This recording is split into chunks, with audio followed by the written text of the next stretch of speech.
Doctors and nurses have read it. What was the craziest example of someone stupidly making their condition worse? Had a patient come in and had accidentally stuck a chainsaw in his leg the day before. He managed to cut the fibula, I think, and partially cut the tibia. He put some diesel on it and wrapped it in duct tape and kept working.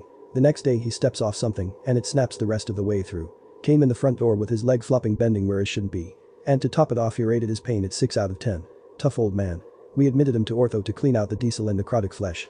Surgical nurse here had a patient return to the or who had some hardware, plates and screws, put in their elbow for a fracture. The hardware was causing them discomfort, so instead of talking to her surgeon they decided to try and remove one of the screws with a knife and screwdriver. I got the case for the wound cleanup and replacement of said exposed screw. One of the strangest ones I've had yet. I have a patient with autism whose mom tells him she can heal him with crystals and he has a demon inside him. Whenever she tries to visit him, it's messed him up so much he makes himself vomit, so she leaves. It's super effective.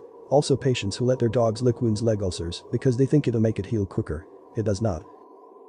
I used to work at an oral surgeon's office. A patient came in needing a tooth pulled and BC the root was near the jaw, they needed to remove it under anesthesia. The patient did not want to pay for the anesthesia $350, so he decided to try and take it out on his own.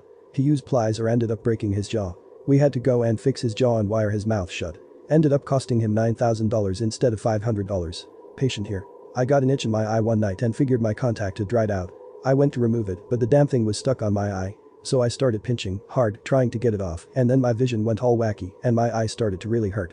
Gave up and went to the ER cause I couldn't see. Turns out my contact had fallen out before the whole process started and I'd been scratching the shit out of my eyeball. Had to wear an eye patch and put in some very unpleasant drops for a week or two. Oops. I had a patient with heart failure who told me that they use cocaine because it makes their chest pain feel better. Homeless man came in the ER with a small cut on his scalp. Doc stitched it up, but he went back to sleeping in the gutter. Never came back for his checkup a week later. 6 months later he showed up with an entire colony of maggots living under his scalp.